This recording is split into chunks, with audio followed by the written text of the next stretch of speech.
Good morning बच्चों। तो आज हम नया चैप्टर स्टार्ट करेंगे। तो next chapter is our real numbers. ठीक है, तो बेसिकली इस चैप्टर के बारे में हम देखेंगे कि रियल नंबर्स क्या क्या होते हैं, रैशनल इररेशनल नंबर्स किस तरीके से होते हैं, इसमें हम एचसीएफ एलसीएम कैसे निकालते हैं वो देखेंगे। हम इसमें यूक्लिड्स डिवीजन एल्गोरिथम देखेंगे। बाकी हम देखेंगे टर्मिनेटिंग नॉन टर्मिनेटिंग जो डेसिमल्स होते हैं रियल नंबर्स के, वो किस तरीके से पहचाने जाते हैं बिना डिवीजन किए। एचसीएफ एलसीएम कैसे निकाले जाते हैं यूक्लिड डिवीजन एल्गोरिथम का यूज करके, और कुछ इस टाइप की हम इसमें चीजें देखेंगे। ठीक है, तो स्टार्ट करते हैं रियल नंबर। सबसे पहले बात करते हैं नंबर सिस्टम की। मेरे ख्याल सबको क्लियर होगा कि रियल नंबर्स वगैरह क्या होते हैं, कितने टाइप्स के होते हैं। ठीक है, तो सबसे पहले एक जल्दी से डिवीजन कर देता हूं मैं नंबर सिस्टम का सबका। तो देखो सबसे ऊपर आता है मेरे पास रियल नंबर।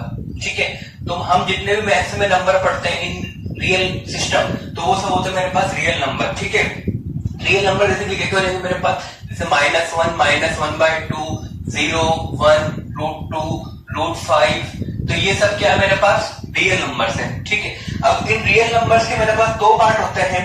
एक पार्ट तो होता है मेरे पास रैशनल और एक होता है मेरे पास इररेशनल। यानी कि रियल नंबर के हम दो पार्ट करते हैं। एक पार्ट तो बनता है मेरे पास रैशनल, ठीक है, और दूसरा पार्ट बनता है मेरे पास इररेशनल। तो रियल नंबर के मेरे पास दो पार्ट होते हैं, एक होता है रैशनल, एक होता है मेरे पास इररेशनल।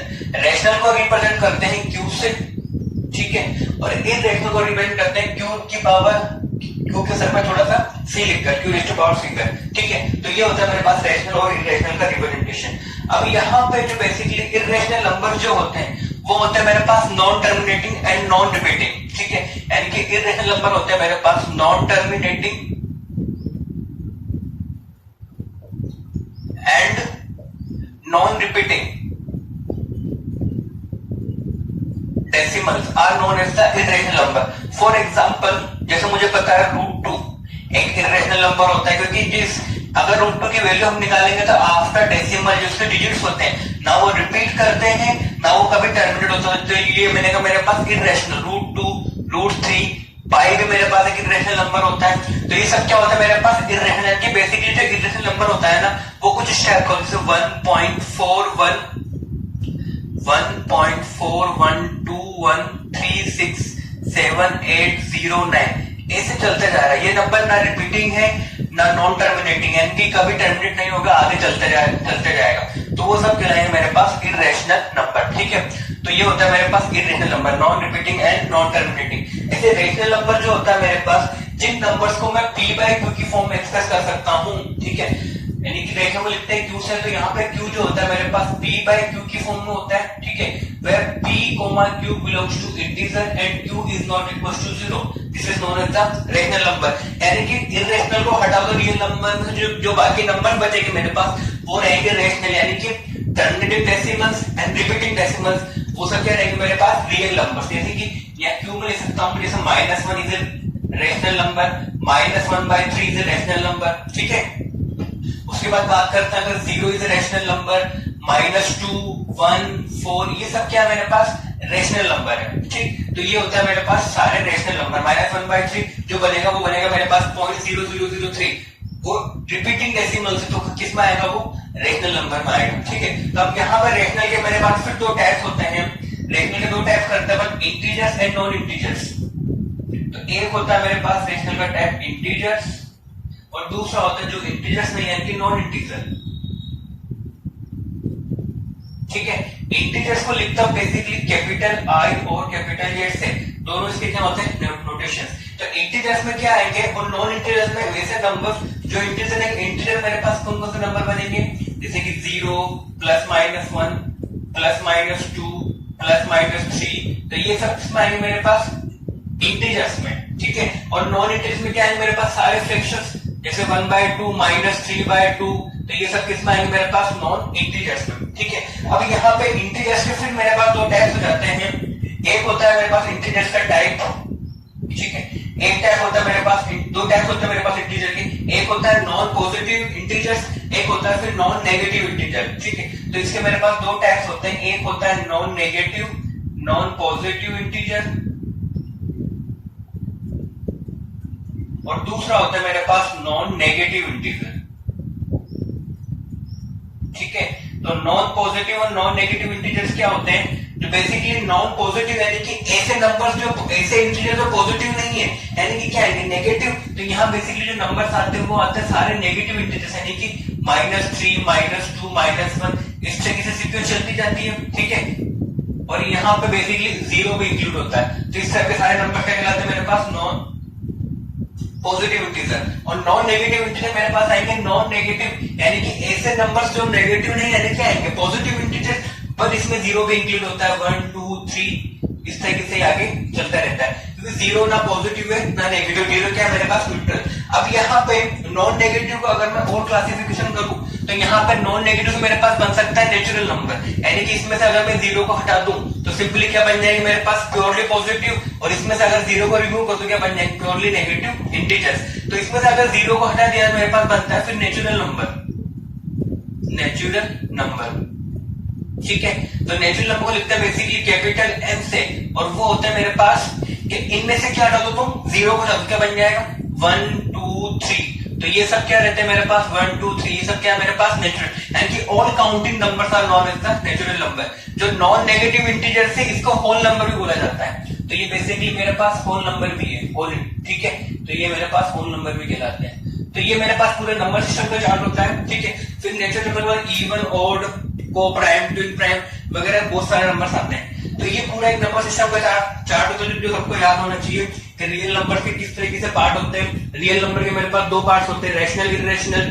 फिर हमने रैशनल के 2 पार्ट्स किए, इंटीजर्स एंड नॉन इंटीजर्स, ठीक है। फिर इंटीजर्स के हमने फिर 2 पार्ट्स किए, non positive integer, non negative integer, ठीक है। फिर नॉन नेगेटिव के हमने फिर एक पार्ट किया नेचुरल 1 2 3। फिर नेचुरल के इवन, ऑड, को प्राइम, ट्विन प्राइम वगैरह कंपोजिट नंबर वैसे और पार्ट कर सकते हैं। नॉन पॉजिटिव में हम ये मेरे पास 0 इंक्लूड, अगर 0 रिमूव कर दोगे तो क्या बन जाएंगे? Negative integers. अगर यहां से मैं 0 को रिमूव कर दूं तो मेरे पास जो नेगेटिव इंटीजर्स आएंगे, नेगेटिव इंटीजर्स, तो वो बनेंगे मेरे पास क्या? 0 को रिमूव कर दो, -3 -2 -1, इस तरह के सारे नेगेटिव इंटीजर्स होते हैं मेरे पास। तो ये मेरे पास पूरे नंबर सिस्टम का, रियल नंबर सिस्टम का चार्ट होता है। रियल नंबर के ऊपर भी एक और आता है मेरे पास कॉम्प्लेक्स नंबर, ठीक है। जो इमेजिनरी नंबर्स होते हैं ना आइडिया के फॉर्म में, वो बेसिकली इसके ऊपर वो जो होते हैं कॉम्प्लेक्स नंबर, वो कुछ इस टाइप के होते हैं, a प्लस आयोटा b, ठीक है। वो इससे भी रियल नंबर से जस्ट ऊपर आता है। उसमें क्या रहता है? ये इसका रियल पार्ट होता है, ये इमेजिनरी पार्ट होता है। अगर कॉम्प्लेक्स नंबर का मेरे पास इमेजिनरी पार्ट 0 बन जाता है तो वो बन जाता है रियल नंबर, यानी कि रियल नंबर से ऊपर भी क्या है मेरे पास? एक कॉम्प्लेक्स नंबर आता है, जिससे मेरे पास रियल नंबर निकलता है, ठीक है।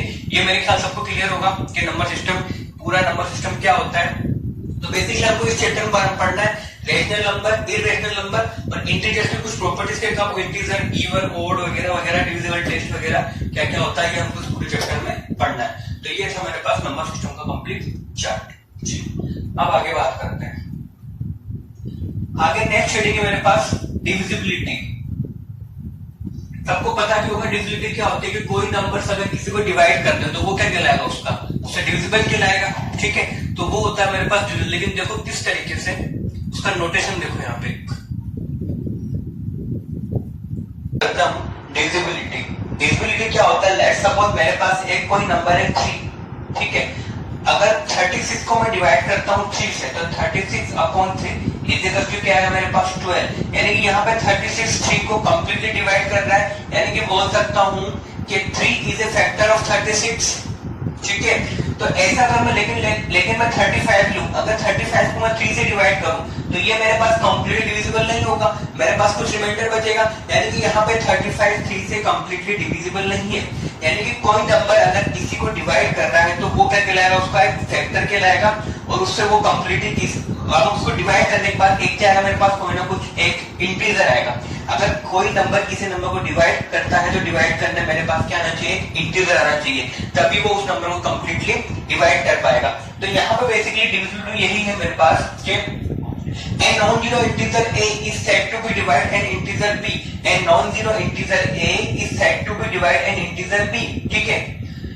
If there exists an integer c, there exists an integer c such that b is equal to ac, then we write a divides b। तो सिंपली कहना चाह रहा है कि मेरे पास a कोई एक नॉन जीरो इंटीजर है, अगर b को मैं a से डिवाइड कर रहा हूँ, b मेरे पास क्या है? सेकंड इंटीजर है। तो अगर a मेरे पास नॉन जीरो है क्योंकि a जीरो नहीं हो सकता, क्योंकि a से मैं डिवाइड कर रहा हूँ, और b मेरे पास अगर कोई इंटीजर है तो बी को अगर मैं ए से डिवाइड कर रहा हूं, अगर ए बी को कंप्लीटली डिवाइड करेगा तो डिवाइड करने में मेरे पास क्या आना चाहिए, एक और नया इंटीजर। जैसे अभी 36 को मैंने 3 से डिवाइड किया था तो आंसर मेरे पास कितना आया था 12, जो कि एक नया इंटीजर है। अगर बी को ए डिवाइड कर रहा है तो डिवाइड करने में मेरे पास क्या आना चाहिए, एक इंटीजर। उस इंटीजर को क्या बोला, सी। तो यहाँ पे मैं लिख सकता हूँ B is equal to A सी, ठीक है। यानी कि बी जो होगा ए एंड सी के मल्टीप्लाई करने से मुझे क्या मिलेगा, बी। तभी क्या रहेगा कि बी ए जो है बी को कंप्लीटली डिवाइड कर रहा है। तो ये लिखा हुआ है, a non zero integer A is said to divide an integer B if there exist an integer C such that B is equal to A सी।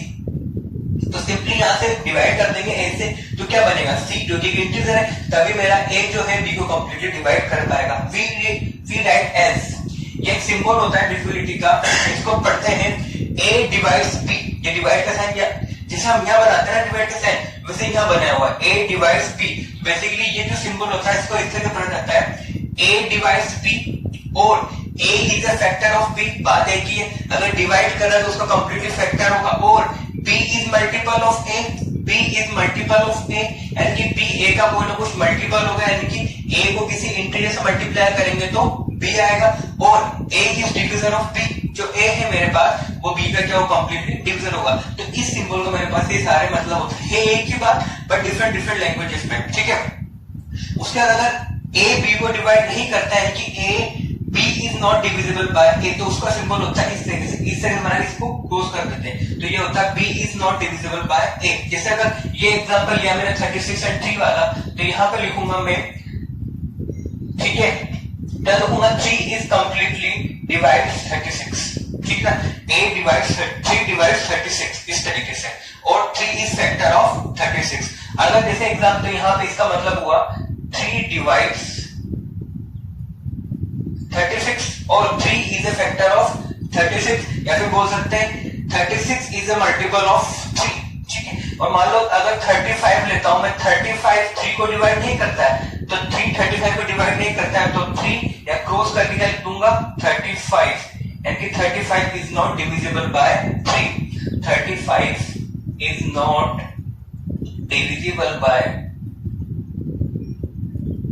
3। तो ये इस तरीके से मेरा डिविजिबिलिटी का सिंबल होता है। और डिवाइड करने मेरे पास क्या आना चाहिए, एक इंटीजर। इंटीजर आएगा तभी वो उसको कंप्लीटली डिवाइड कर पाएगा, ठीक है।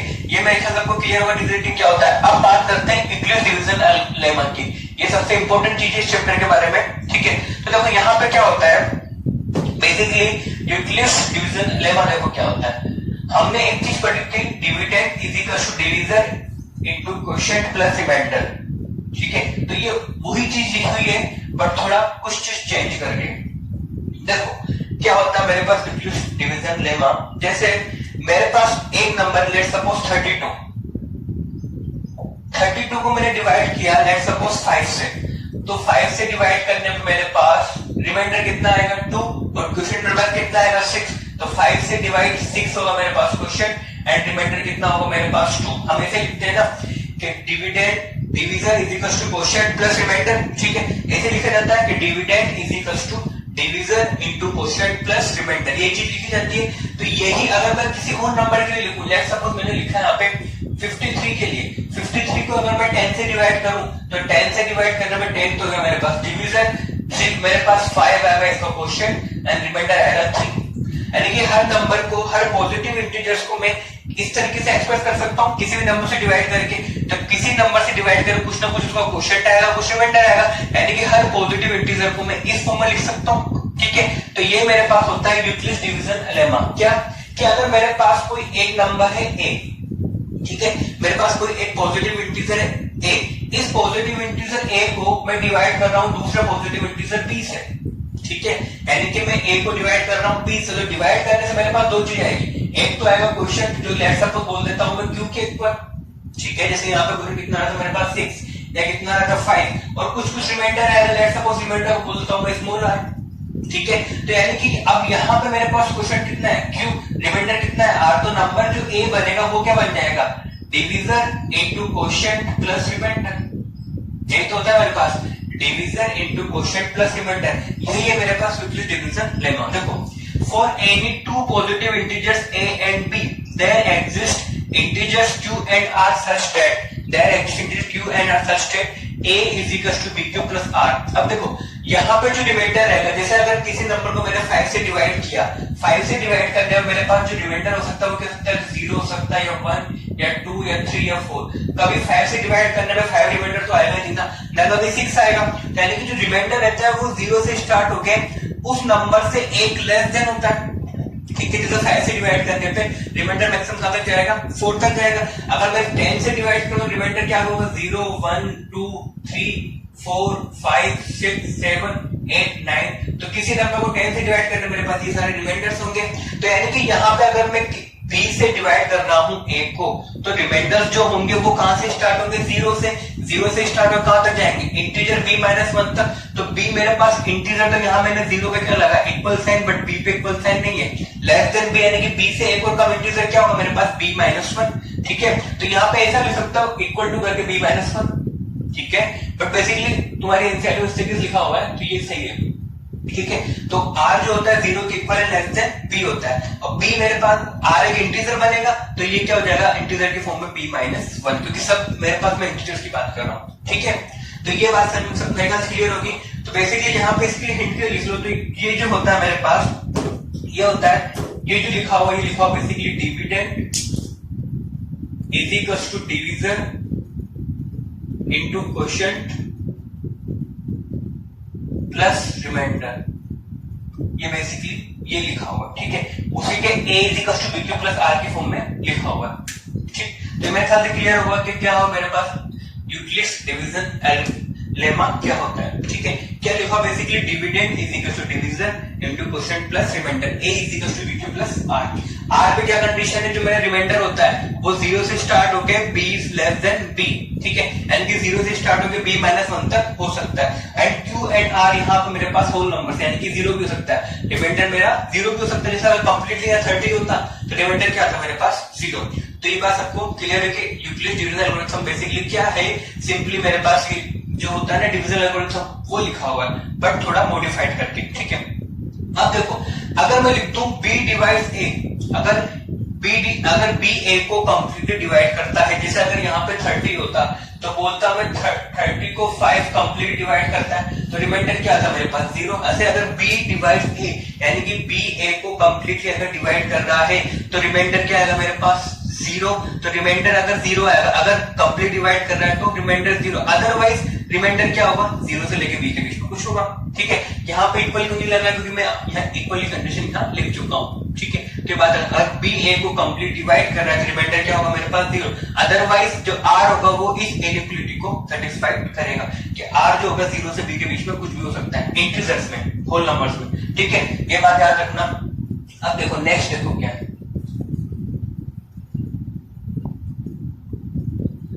नेक्स्ट है, जैसे लेट्स सपोज मेरे पास एक नंबर लिखा है 32, एक लिखा मेरे पास 42, ठीक है। 32 को अगर मैं 5 से डिवाइड करूं तो क्या लिखूंगा, 5 into 6 plus 2, इसको 43 कर लेते हैं। ऐसे ये बनेगा मेरे पास 5 into 8 plus 3, तो ये होगा। अब यहाँ पे देखो 32, अगर ये 30 होता तो यहाँ पे रिमाइंडर क्या होता मेरे पास, 0, ठीक है ना। ऐसे यहाँ पे 40 होता तो मेरे पास रिमाइंडर क्या होता है यहाँ पे, 0 प्लस 0 प्लस 0, ठीक है। तो यहाँ पर देखो जो 5 है, 5 दोनों को डिवाइड करना है ना, 30 को भी एंड 40 को भी, ठीक है ना। तो यहाँ पे 5 को बोलेंगे हम, जो 5 जो है 30 एंड 40 का कॉमन डिवीजर है, या फिर बोल सकते हैं दोनों का क्या मेरे पास कॉमन फैक्टर है। यानी कि ऐसा नंबर, ऐसा इंटीजर जो गिवन दो नंबर्स को कंप्लीटली डिवाइड करे तो वो क्या कहलाएगा, उन दोनों का एक कॉमन फैक्टर कहलाएगा, ठीक है। तो वही चीज लिखी, if N integer c be a divisor each of the two given integers a and b, यानी कि c जो है वो a and b दोनों को डिवाइड कर रहा है, we can say that c is a common factor of both a and b, जब c मेरा a and b दोनों का common factor होगा। यानी कि बेसिकली c जो है वो a को भी डिवाइड कर रहा है एंड c जो है वो b को भी डिवाइड कर रहा है, तो c क्या होगा, दोनों का एक कॉमन फैक्टर होगा। c is common factor of a and b, ठीक है। तो c जो मेरे पास दोनों का एक कॉमन फैक्टर होगा कब, जब c a को भी डिवाइड कर रहा है एंड c b को भी डिवाइड कर रहा है। फॉर एग्जांपल जैसे यहाँ पे 5 भी कॉमन फैक्टर है, इनका कॉमन फैक्टर 10 भी हो सकता है, ठीक है। तो ये चीज थोड़ी ध्यान रखना। अब जैसे इक्लूड्स का अगर एक दो एग्जांपल्स लिखो तो किस तरह ले सकते हैं, जैसे कोई नंबर लिया, जैसे 42 लिया, इसको डिवाइड कर दो 5 से तो इनटू 8 प्लस 2, तो ये यूक्लिड्स का एग्जांपल हो गया कि मैंने 42 को इस फॉर्म में लिख दिया, ठीक है। वैसे चाहो तो तुम 42 को इससे लिख सकते हो,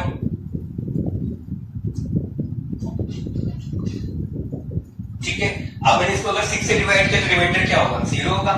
इंटीजर वही है, उसमें कहा था कि a एंड b दो इंटीजर, उसको तुम इस फॉर्म में लिख सकते हो, b and r depend on you, ठीक है, कि किससे तुम डिवाइड कर रहे हो, ठीक है। तो ये बात याद रखना। तो ये इस तरीके से नंबर्स में एग्जांपल 1 एग्जांपल 2 और लिखना चाहूंगा, जैसे लिख दिया मैंने 63, तो 10 into 6 plus 3, तो ये भी यूक्लिड्स का एग्जांपल हो गया। अब जैसे इसके एग्जांपल की बात करें, इसमें लिखा 42 is equals to 5 into 8 plus 2, ऐसे मैंने लिखा 53 5 into 10 plus 3, तो 5 क्या बन गया इनका कॉमन फैक्टर, ठीक है। 5 क्या बन गया इनके पास है कॉमन फैक्टर, कंप्लीटली डिवाइड करना चाहिए, तो 5 क्या बन गया मेरे पास इनका है कॉमन फैक्टर। इनके कॉमन फैक्टर 10 भी हो सकता है, 2 भी इनका कॉमन फैक्टर है, तो चीजें याद रखना, ठीक है। तो ये हुआ मेरे पास यूक्लिड डिवीजन लेमा एंड जब कॉमन फैक्टर्स वगैरह क्या होता है। तो पूरे चैप्टर में बेसिकली जो अधिकतर मेरे पास ये चीज काम आने वाली है, a equals to bq plus r, इसका यूज करके हम बहुत सारी चीजें प्रूफ करेंगे कि इवन इंटीजर कैसा होता है और इंटीजर कैसा होता है, कि किसी नंबर का स्क्वायर किस फॉर्म में होगा, किसी नंबर का क्यूब मेरे पास किस फॉर्म में होगा, तो बेसिकली वो इसी से बना सकता हूं, ठीक है। तो ये हुआ मेरे पास यूक्लिड डिवीजन लेमा। अब बात करते हैं obtaining HCF using Euclid division lemma, कि हम यूक्लिड डिवीजन लेमा का यूज करके दो नंबर्स का HCF कैसे निकालते हैं। तो next heading is finding HCF using Euclid division lemma. Next heading है obtaining HCF by using Euclid division lemma. अब देखो हम यूक्लिड्स के डिवीजन एल्गोरिथम को यूज करके HCF किस तरीके से निकाल सकते हैं। बिल्कुल बेसिक प्रिंसिपल है। जैसे एक हमारे पास HCF निकालने का जो मैंने सबने पढ़ा होगा वो होता है कि सबके फैक्टर एडिशन कर दो, ठीक है। दो नंबर दिए मुझे, लेट्स सपोज 12 एंड 24, मुझे दोनों का अगर HCF निकालना है तो सिंपली सबको एक प्रोसेस पता होगा कि क्या कर दूंगा, दोनों के प्राइम फैक्टर कर दूं। प्राइम फैक्टर करने के बाद जो उनके कॉमन फैक्टर्स हैं लोवेस्ट पावर वो उनको मैं कॉमन ले लूं, वही मेरे पास क्या हो जाएगा HCF हो जाएगा। ये तो सिंपल बात। बट अगर हम यहाँ पे एक बेसिक मेथड लगाएं कि मुझे लेट सपोज दो नंबर्स का HCF निकालना है, जैसे मैं बोलूं HCF निकालना मुझे 12 एंड 24 का, ठीक है। तो यहाँ पर हम ये कर सकते हैं कि हम इसके या तो प्राइम फैक्टर्स कर लें। अगर प्राइम फैक्टर ना करके अगर मैं ऐसा करूं कि जो बड़ा नंबर है 24 उसको अगर मैं 12 से डिवाइड करूं तो मेरे पास कितना आएगा 2, यानी कि कंप्लीटली डिवाइड हो रहा है। अगर कंप्लीटली ये नंबर्स डिवाइड हो रहा है तो ये क्या बन जाएगा मेरे पास 12 इनका HCF, क्योंकि मेरे पास HCF की डेफिनेशन ये होती है कि बड़े से बड़ा नंबर जो गिवन नंबर्स को कंप्लीटली डिवाइड करे, यानी कि सबसे बड़ा नंबर जो गिवन नंबर्स को डिवाइड करे वो होता है मेरे पास HCF। यानी कि 12 24 में सबसे बड़ा नंबर क्या दिख रहा है जो दोनों नंबर्स को डिवाइड करे, वो क्या है 12 24 को यहाँ पे 2 भी डिवाइड करता है, 3 भी डिवाइड करता है, उसके बाद 4 भी डिवाइड करता है, 6 भी डिवाइड करता है, 12 भी डिवाइड करता है। बट मुझे क्या चाहिए इसमें सबसे बड़ा नंबर, ग्रेटेस्ट नंबर क्या आता है 12, यानी कि इनका HCF क्या बनेगा 12। तो एक मेथड तो ये होता है कि हम प्राइम फैक्टराइजेशन करते हैं, या फिर एक मेथड ये होता है कि हम बड़े नंबर को छोटे से डिवाइड कर दें। तो डिवाइड करने पे या तो दो केस बनेंगे, या तो वो कंप्लीटली डिवाइड हो जाएगा यानी कि रिमाइंडर क्या हो जाएगा 0। अगर रिमाइंडर 0 होता है तो वही क्या हो जाएगा मेरे पास उसका HCF। अगर रिमाइंडर 0 नहीं होता है, लेट्स सपोज यहाँ कुछ और नंबर होता, लेट्स सपोज यहाँ पे 24 या 26 होता, मुझे इनका HCF निकालना होता तो मैं डिवाइड करता। तो डिवाइड करने मुझे पता है कंप्लीटली डिवाइड तो होता ही नहीं, यहाँ पे मेरे पास कुछ रिमाइंडर बचता 2, ठीक है 2 रिमाइंडर बचता। फिर क्या करता मैं 2 एंड 12 का वापस से वही चीज प्रोसेस करता, ठीक है। अब किसके लिए करता मैं 12 एंड 2 के लिए। अब मैं 12 को 2 से डिवाइड करके मेरे पास क्या बचता 6। तो इस तरीके से मैं ये प्रोसेस डिवीजन बार बार करता जब तक क्या रिमाइंडर मेरे पास 0 नहीं होता, फिर मैं उसका HCF निकालता। तो यही मेरे पास यूक्लिड्स का यूज करके हमको करना है। तो वो कैसे करते हैं देखो, to obtain the HCF of two positive integers C and D। अगर मेरे पास दो नंबर से C and D उनका क्या निकालना है, मुझे HCF निकालना है, और मुझे गिवन है C क्या है मेरे पास D से बड़ा है। तो यहाँ पे क्या करूंगा, तो इन स्टेप को मुझे फॉलो करना है। जो मैंने स्टेप बताए थे डिवाइड करने पे ये वही लिखी हुई है, बट एज ए मतलब यूक्लिड्स की फॉर्म में लिखी है। जैसे मैं क्या करूंगा C D से बड़ा है तो क्या करूंगा यूक्लिड के मैं C को D से डिवाइड करूंगा। तो मैंने ये लिखा हुआ Euclid division algorithm C DQ plus R divide ही क्या होगा। तो यहाँ पे मैंने C को किससे डिवाइड किया D से, Q मेरे पास क्वेश्चन आएगा, कुछ रिमाइंडर R आएगा। अब यहाँ पे जो R रहेगा वो क्या रहेगा, 0 से इक्वलेंट D से लेस देन, ठीक है। अब यहाँ पे R अगर मेरा 0 बन जाता है, यानी कि रिमाइंडर क्या होगा मेरे पास 0, रिमाइंडर अगर 0 बन जाता है यानी कि ये कंप्लीटली जो C है वो कंप्लीटली D से डिवाइड हो जाएगा, यानी कि उनका हाईएस्ट जो कॉमन फैक्टर है यानी कि जो D होगा वो क्या बन जाएगा उन दोनों का SC, क्योंकि D C को कंप्लीटली डिवाइड कर रहा है। तो अगर रिमाइंडर मेरा 0 बन जाए तो D is the LCM of the C and D। जैसे यहाँ मेरे पास 24 को मैंने 12 से डिवाइड किया तो रिमाइंडर मेरे पास 0 आया था ना, तो यानी कि 12 क्या था इन दोनों का एचसीएफ, ठीक है। और अगर R 0 नहीं आता है, if R is not equal to 0, apply the division lemma to D and R। अगर R मेरा 0 नहीं आता है तो डिवीजन एल्गोरिथम जो है मेरे पास जो यूक्लिड्स का, वो मुझे वापस से D and R के लिए अप्लाई करना पड़ेगा क्वेश्चन को छोड़कर। जैसे अभी 26 और 12 को मैंने देखा था तो रिमाइंडर कितना था मेरे पास 2, ठीक है। तो अब मैं किस में लगाऊंगा, 12 एंड 2 में, वापिस से वही प्रोसेस। फिर मैं 12 को लिखूंगा 12/2 करके 6, तो उस तरीके से मेरे पास आंसर आएगा। और ये प्रोसेस मुझे कब तक फॉलो करना है, जब तक मेरे पास रिमाइंडर 0 ना आ जाए, ठीक है। तो R is not equal to 0, then apply the division lemma to the Q, D and R। D and R में मुझे वापस से वो लेमा अप्लाई करना है, ठीक है। Continue the process till the remainder is 0। मुझे कब तक प्रोसेस लगाना है, जब तक मेरे पास रिमाइंडर 0 ना आ जाए। कभी ना कभी किसी न किसी केस में तो रिमाइंडर 0 आएगा ही सही, ठीक है। Continue the process till the remainder is 0। अब रिमाइंडर मेरे पास 0 हो जाए, सिंपली मेरे पास जो बनेगा, मुझे किसका एचसीएफ निकालना था, C and D का, ठीक है। तो HCF C and D is equal to HCF D and R, क्योंकि C and D का एचसीएफ रिमाइंडर 0 होता तो D बनता मेरे पास, उनका एचसीएफ रिमाइंडर 0 नहीं हुआ तो C and D के बाद मैं किस पे प्रोसेस लगा रहा हूँ वापस से D and R पे, वहां पे रिमाइंडर 0 होता तो इसका जो आंसर आएगा एचसीएफ वो किसका एचसीएफ होगा, C and D का, ठीक है। तो ये बेसिकली ये हुआ लॉन्ग डिवीजन मेथड, जो तुमने बचपन में पढ़ा होगा कि लॉन्ग डिवीजन मेथड हम एचसीएफ कैसे निकालते हैं। तो ये वही प्रोसेस है पर थोड़ा मॉडिफाइड वर्जन करके उसको यूक्लिड्स की फॉर्म में, ठीक। तो ये है मेरे पास यूक्लिड्स डिवीजन लेमा के यूज करके हम एचसीएफ किस तरीके से निकालते हैं। अब देखो क्वेश्चन है मेरे पास, जैसे मेरे पास पहला क्वेश्चन दिया हुआ, फाइंड एचसीएफ ऑफ 455 एंड 42। मुझे क्या निकालना है, एचसीएफ किसका, 455 एंड 42, ठीक है। तो देखो किस तरीके से सोल्व करना होता है। जब अब यहाँ पे 455 बड़ा है ना, तो यूजिंग यूक्लिड डिवीजन लेमा मैं क्या लिखूंगा कि 455 इसको मैं किससे डिवाइड कर रहा हूं, 42 से। तो यहाँ पर देखो, अगर मैं यहाँ पे 455 को डिवाइड करता हूं 42 से, तो मुझे सिंपली दिख रहा है ये 10 बार डिवाइड हो जाएगा, यानी कि मेरे पास क्वेश्चन कितना आएगा, 10। क्वेश्चन अगर 10 हुआ तो यानी कि क्या बनेगा, ये 455 में से क्या करना पड़ेगा मुझे, 420। तो मेरे पास रिमाइंडर कितना आएगा, 35, यानी कि रिमाइंडर कितना आएगा मेरे पास 35। तो यहाँ पे मैं यूक्लिड डिवीजन लेमा लगा सकता हूँ क्या, कि 455 को मैं लिख सकता हूँ क्या, 42 इंटू 10 प्लस रिमाइंडर कितना था मेरे पास 35, ठीक है। ये मैंने डिवाइड किया। अब मेरे पास रिमाइंडर 0 नहीं है, रिमाइंडर कितना है मेरे पास 35। अब वापिस मैं यूक्लिड्स लगाऊंगा, लेकिन अब किस पे लगाऊंगा मैं, 42 एंड 35 पे। क्वेश्चन से मुझे कोई मतलब नहीं है, ठीक है। अब किस पे लगाऊंगा, 42 एंड 35। तो यहाँ मेरे पास 42 पड़ा है, तो 42 इज इक्वल टू 42 को अगर मैं 35 से डिवाइड करूं तो एक ही बार डिवाइड होगा, तो लिखूंगा मैं 35 इंटू 1 प्लस रिमाइंडर कितना बचेगा मेरे पास 7। बेसिकली मैं क्या यूज कर रहा हूं, Euclid's A is equal to BQ plus R, ठीक है। अब मैंने 42 15 35 लिया, तो ये हो गया। अभी मेरे पास रिमाइंडर 0 नहीं आया ना, तो वापिस सब किस पे लगाऊंगा मैं, क्वेश्चन को छोड़कर दो चीज जो बची मेरे पास, क्या बचा है 35 एंड 7, यानी कि अब मैं लगाऊंगा 35 एंड 7 पे। तो क्या लिखूंगा मैं, 35 इज इक्वल टू 35 को अगर मैं 7 से डिवाइड करूंगा तो क्या बनेगा, 7 इंटू 5, ठीक है।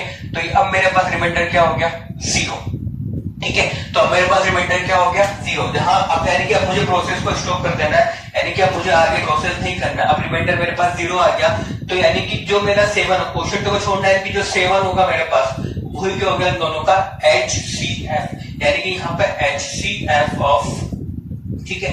HCF ऑफ अगर बात करूं मैं, देखो किस तरीके से 450, यानी कि अगर मैं लिखूं HCF of 455 and 42 is equal to क्या है मेरे पास आंसर 7, क्योंकि यहाँ पे इस स्टेट में जाकर मेरे पास रिमाइंडर 0 आ चुका है। क्वेश्चन से कोई मतलब नहीं, मुझे जो डिवाइड कर रहा हूँ उससे नंबर है, लेकिन ऐसे मतलब ऐसा नंबर, मतलब बड़े से बड़ा नंबर जो गिवन नंबर्स को डिवाइड करे, तो वो क्या मेरे पास 7। तो एचसीएफ क्या होगा मेरे पास 7। बेसिकली जो 7 यहाँ पे एचसीएफ आया ना, वो किस किस का एचसीएफ आएगा, एक तो आएगा मेरे पास 455 42 का, ठीक है। उसके बाद आगे चले तो वो जो आएगा मेरे पास 30 40 35 एंड 7 का भी एचसीएफ आएगा वो, ठीक है। तो ये किस किस, एक तो ये एचसीएफ किस किस का होगा, 35 एंड 7 का एचसीएफ भी होगा, ठीक है। तो ये बात याद रखना, ठीक है। तो इन दोनों का एचसीएफ क्या आ जाएगा मेरे पास, इक्वल्स टू 7। क्योंकि देखो अगर मैं ये क्वेश्चन देना कि 35 एंड 7 का एचसीएफ निकालो तो तुम यही तो करते हैं, ठीक है। तो ये बात याद रखना, जो 7 आया वो इन दोनों का भी एचसीएफ है, 35 एंड 7 का भी एचसीएफ है, ठीक है। ये मेरे ख्याल से क्लियर होगा किस तरीके से क्वेश्चन को अप्लाई करना होता है। चलो अब बात करते हैं सेकंड क्वेश्चन की। सेकंड क्वेश्चन मुझे लिखा है किस किस का एचसीएफ निकालना है मुझे, 210 एंड 55।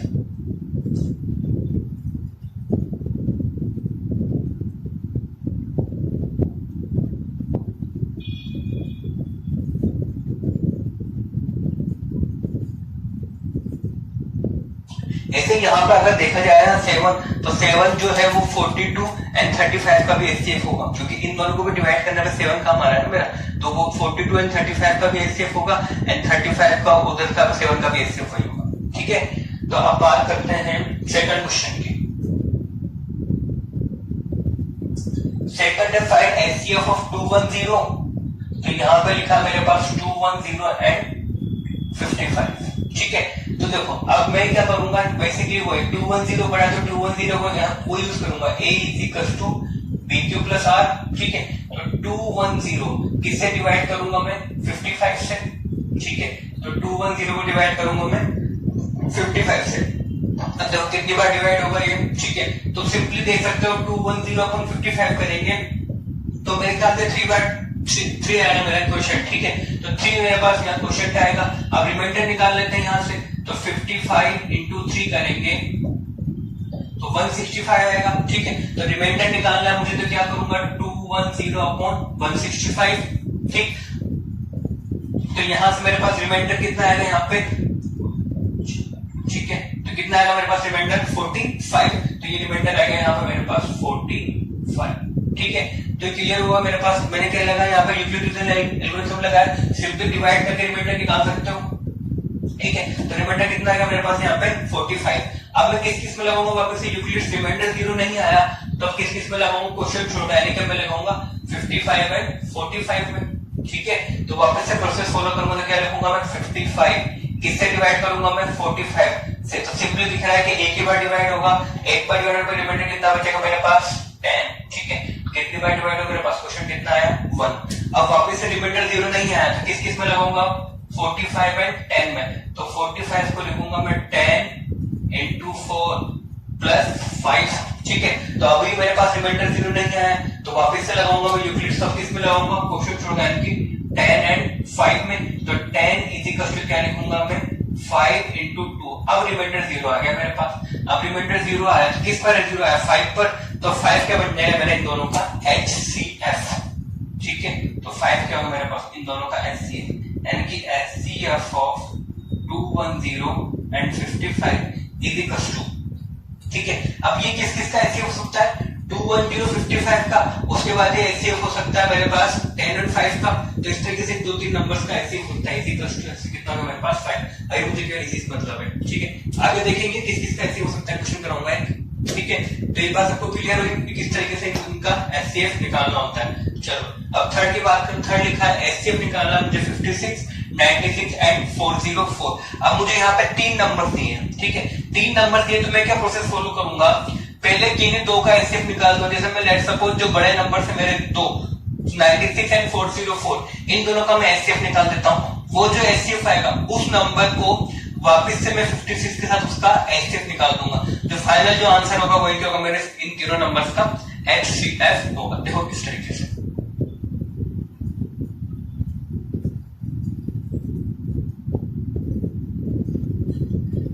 देखो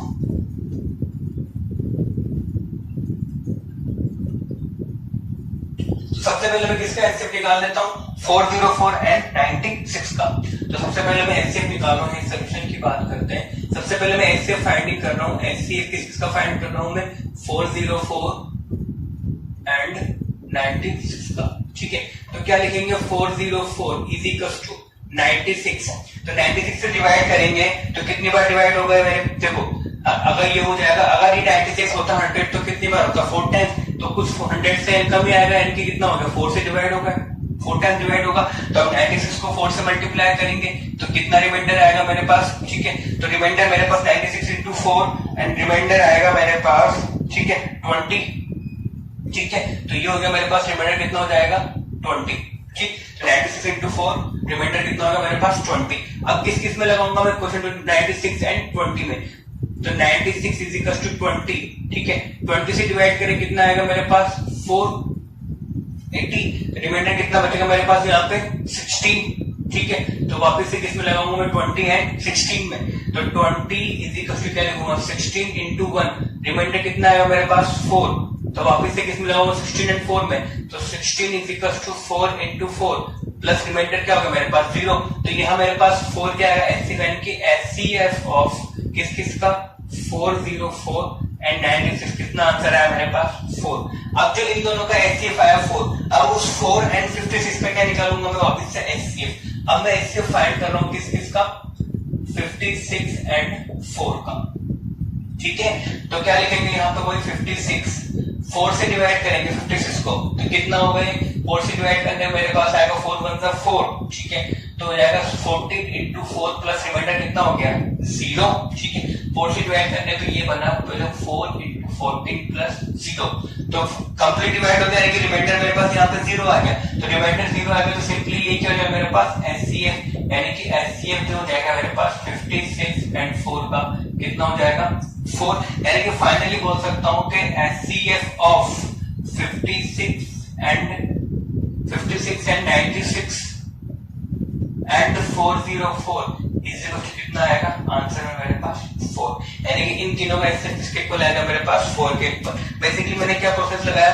सबसे पहले मैंने इन दो का एचसीएफ निकाले 96 एंड 404 का, चाहो तुम इन दो को भी निकाल सकते हो, कोई फर्क नहीं पड़ने वाला, इन दो का एचसीएफ निकाला मैंने यूक्लिड डिवाइड रूल में यूज करके, क्या यूज किया मैंने a is equal to bq plus r, तो वो यूज करके मेरे पास 404 को लिखा 96 इंटू 4 प्लस 20, ठीक है, तो यहाँ पे रिमाइंडर वापस से 96 20 पे लगाया, तो इस तरीके से मेरे पास दोनों रिमाइंडर यहाँ पे 0 आया, तो 4 के हो गए मेरे यहाँ पे इन दोनों का एचसीएफ। अब इन दो का एचसीएफ 4 आया, तो इस 4 और 56 का मैं दोबारा एचसीएफ निकाल दूंगा, तो किसका एचसीएफ निकालूंगा 56 एंड 4 का, तो वापस से लिखा 4 इंटू 14, तो रिमाइंडर पहले क्या मेरे पास 0 आ गया, रिमाइंडर मेरे पास फर्स्ट स्टेप में 0 आ गया, तो वही तो उनका एचसीएफ, यानी कि यहाँ मेरे पास एचसीएफ कितना होगा दोनों का 4, यानी कि 56 96 एंड 404 का एचसीएफ कितना होगा मेरे पास 4 होगा, वही क्या होगा मेरे पास आंसर होगा, ठीक है, तो मेरे ख्याल से आपको क्लियर होगा किस तरीके से आपको यूक्लिड्स का यूज करके नंबर्स के एचसीएफ निकालने होते हैं, ठीक है। अब बात करते हैं कुछ नेक्स्ट क्वेश्चन की।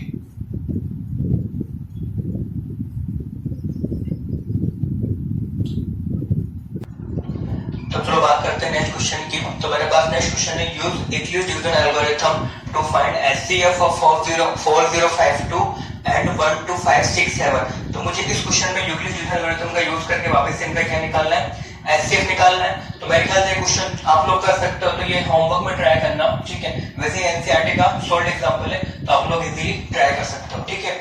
इससे पहले एक बात और, मैं तुमको जब इनइक्वालिटी पढ़ाई थी तो उसमें मैंने एक क्वेश्चन कराया था इनइक्वालिटी का, जिसमें लिखा हुआ था मैंने क्वेश्चन में 2x प्लस 4 और नीचे कुछ लिखा हुआ था डिनोमिनेटर में, ठीक है, बट जब मैंने इसका सोल्यूशन किया तो मैंने यहाँ पर सोल्यूशन में 2x प्लस 1 लिख दिया था, ठीक है, सोल्यूशन में। तो बेसिकली जो ओरिजिनल क्वेश्चन था वो मेरे पास 2x प्लस 1 ही लिखा हुआ था, ठीक है, मैं बाय मिस्टेक वहां पे प्लस 4 मैंने लिख दिया था, ओरिजिनल क्वेश्चन में मेरे पास 2x प्लस 1 ही था, तो ये थोड़ा ध्यान दे लेना, ठीक है। क्वेश्चन में मैंने लिखा था 2x प्लस 4, लेकिन जब मैं सोल्व किया तो मैंने क्या लिख दिया था 2x प्लस 1, जो कि यहाँ पे क्वेश्चन मैंने बाय मिस्टेक पर प्लस 4 लिखा था, वहां असली में क्या आना चाहिए मेरे पास प्लस 1, ठीक है, तो उससे कोई खास फर्क नहीं पड़ने वाला, ठीक, तो वो मैंने बाय मिस्टेक ऐसा लिख दिया था। चलो अब आगे बात करते हैं नेक्स्ट क्वेश्चन की। अब यूक्लिड्स डिवीजन एल्गोरिथम का हम कहां पे यूज कर सकते हैं, तो उसका मेरे पास नेक्स्ट एप्लीकेशन है। तो मेरे पास सेकंड क्वेश्चन है, show that every positive even integer is of the form 2q and that every positive odd integer is of the form 2q plus 1 where q is some integer। अब यह मुझे proof करना है कि हर एक even integer को मैं 2q की फॉर्म में लिखूंगा और हर ऑड इंटीजर को मैं 2q plus 1 की फॉर्म में एक्सप्रेस कर पाऊंगा। ये बात हमको पता भी कि जो हमारे पास इवन इंटीजर्स होते हैं वो कुछ 2k की फॉर्म में होते हैं, ये बस आपको पता है। और हमको पता है कि अगर ये ओड इवन है तो 2k प्लस 1 क्या बनता है, ओड नंबर, क्योंकि इवन प्लस ओड क्या बनता है, एक ओड नंबर बनेगा। तो यही हमको प्रूफ करना है कि 2k जो होता है मेरे पास एक इवन नंबर होता है 2q, एंड 2q प्लस 1 मेरे पास एक ओड नंबर होता है। किस तरह प्रूफ करेंगे, लेट हमको यूज करना है किसका, यूक्लिड्स डिविजन एल्गोरिथम का। लेट मैं बोलता हूं a is any positive number, ठीक है। मैंने बोल दिया a क्या है मेरे पास, एक कोई पॉजिटिव नंबर है, ठीक है। अगर a एक पॉजिटिव नंबर है और लेट सपोज मैंने बोल दिया b, लेट b एक कोई नंबर है, मैंने बोल दिया 2, तो अगर मैं a एंड b के लिए यूक्लिड्स डिविजन एल्गोरिथम लगाऊं, यानी कि अगर मैं लिखूं a, अगर उसको मैं a को 2 से डिवाइड करूं तो क्या लिखूंगा, 2 से डिवाइड करने में कुछ क्वोशिएंट आएगा प्लस कुछ रिमाइंडर आएगा। ये मेरे पास क्या था, यूक्लिड्स डिविजन एल्गोरिथम था 2q प्लस r, ठीक है। तो यहाँ पे मैंने a को क्या लिखा, 2q प्लस r। अब यहाँ पे मेरे पास r क्या है, इसका रिमाइंडर, तो रिमाइंडर मेरे पास कंडीशन क्या थी, 0 के इक्वल, और किससे डिवाइड किया मैंने, 2 से, less than 2, and r belongs to, मुझे पता है क्या होता है, इंटीजर या फिर होल नंबर, ठीक है। ये बात मेरे को पता है, ठीक। तो यहाँ पे देखेंगे तो r की वैल्यू क्या हो सकती है मेरे पास, 0 से लेके 2 के बीच में कुछ भी हो सकती है, और मैंने r पे कंडीशन लगाई है कि r शुड बी 0 to 2। अब देखो यहाँ पे क्या करेंगे, अब यहाँ मैंने यानी कि मेरे पास r की यहाँ पे वैल्यूज क्या हो सकती है, या तो 0 हो सकता या 1 हो सकता है। तो अगर केस मैंने 1 लिया when r is equal to 0, मैंने ये कैसे लिखा, यूक्लिड्स डिविजन एल्गोरिथम का यूज करके, क्योंकि मेरे पास वहां पे लेना था कि मैं किसी भी नंबर को, कोई भी मेरे पास पॉजिटिव इंटीजर हो, उसको मैं a is equal to bq plus r की फॉर्म में एक्सप्रेस कर सकता हूं। तो मैंने कोई एक नंबर लिया, b को मैंने 2 पुट कर दिया, बन गया मेरे पास 2q प्लस r। तो यहां से मेरे इसको सोल्व करने पे डिफरेंट q डिफरेंट r से मुझे a की डिफरेंट वैल्यूज मिलेगी, यानी मुझे सारे नंबर्स मिल जाएंगे ना। q को कुछ पुट करूंगा, r में कुछ पुट करूंगा, मुझे यहाँ से सारे नंबर सिस्टम मिल जाएगा मुझे जो मुझे चाहिए होगा। तो ये मेरे पास एक जनरल नंबर की फॉर्म हो गई ना। ये जो मेरे पास यूक्लिड डिविजन एल्गोरिथम होता है कि किसी भी पॉजिटिव इंटीजर को तुम a is equal to bq plus r की फॉर्म में एक्सप्रेस कर सकते हो, ठीक है। तुम्हारे सिलेबस बेसिकली जो यूक्लिड डिविजन है वो पॉजिटिव इंटीजर्स के लिए गिवन है, जबकि इसको हम नेगेटिव इंटीजर्स के लिए भी अप्लाई कर सकते हैं, ठीक है।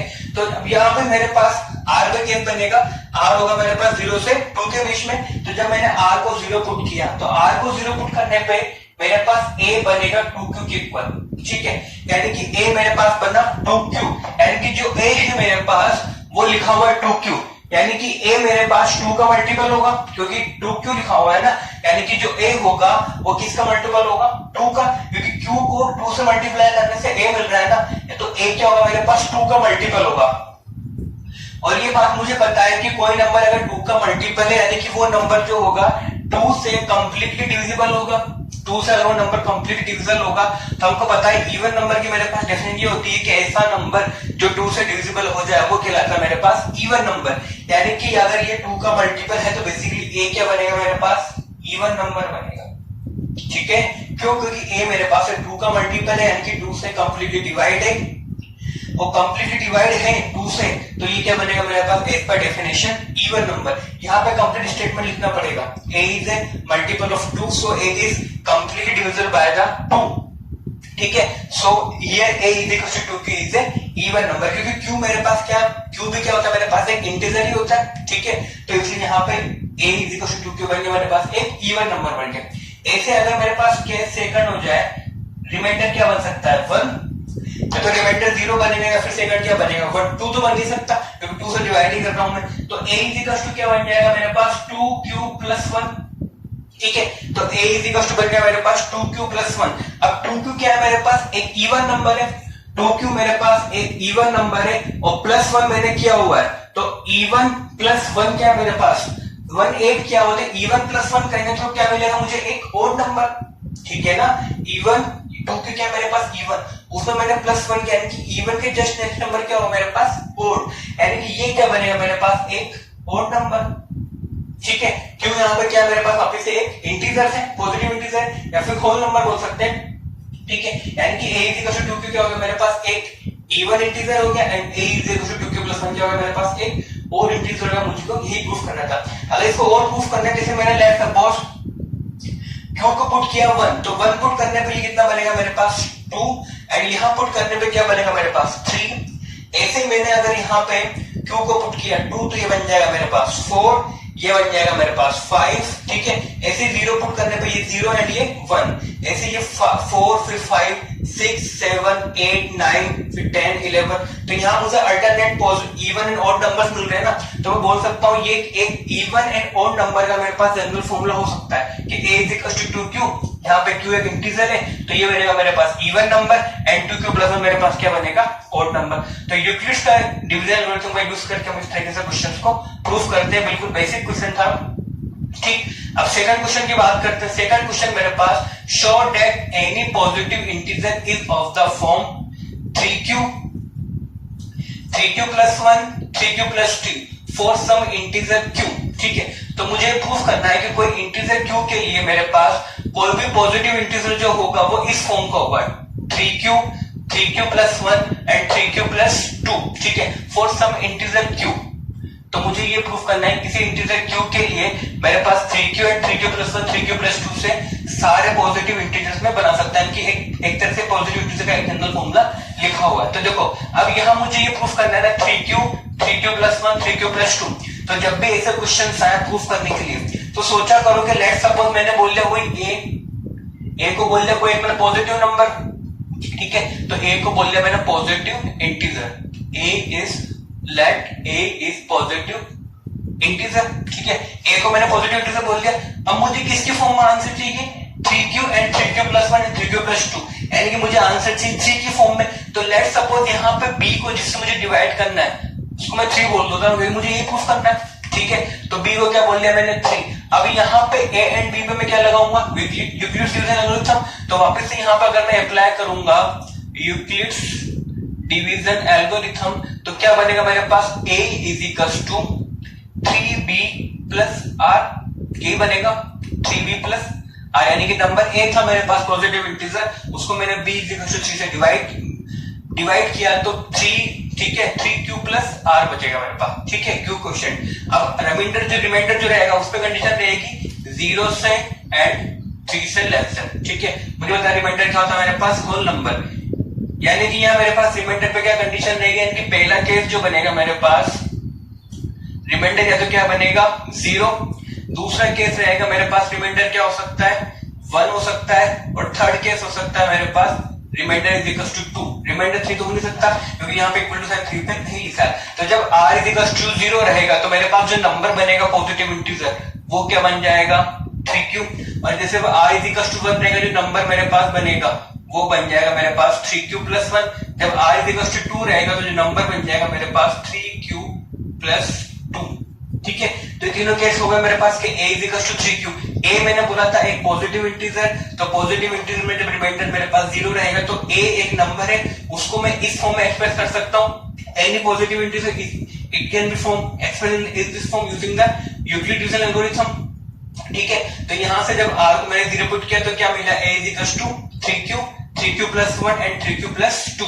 तो यहां से मेरे पास सारे मुझे पॉजिटिव इंटीजर्स मिल जाएंगे डिफरेंट q इंटीजर्स के लिए। जैसे अगर मैंने q को 1 पुट किया तो ये बनेगा मेरे पास 3, ये बनेगा मेरे पास q इज इक्वल टू 1 पे 4 एंड ये बनेगा मेरे पास 5। ऐसे डिफरेंट वैल्यूज के लिए मुझे डिफरेंट इंटीजर्स की वैल्यू मिलती रहेगी, यानी कि ये बोल सकता हूं कि 3q plus 1 and 3q plus 2 क्या है मेरे पास, एक नंबर इंटीजर्स को एक्सप्रेस कर रहे हैं। तो ये मुझे पूछ करना है, show that any positive integer is of the form 3q plus 1 and 3q plus 2, यानी कि यहाँ डिफरेंट q रखोगे तो इनसे मुझे क्या मिलेंगे, एक पॉजिटिव इंटीजर मिलेगा, ठीक है। यानी कि ये मेरे पास एक जनरल फॉर्म होगा कैसे पॉजिटिव इंटीजर को एक्सप्रेस करने के लिए, कि कोई भी पॉजिटिव इंटीजर होगा मेरे पास पूरे नंबर सिस्टम में तो वो इस तरीके से एक्सप्रेस हमको कर सकते हैं, ठीक है। तो ये बात आपको क्लियर है किस तरीके से प्रूफ करना होता है। जो मैंने स्टेटमेंट बोले ना वो यहाँ पे लिखने पड़ेंगे थोड़े से, ठीक है, इस तरीके से, तो फिर पूरा क्वेश्चन कंप्लीट कहलाएगा, ठीक है। एक तो लाइन लिखनी पड़ेगी कि this is the general form any integer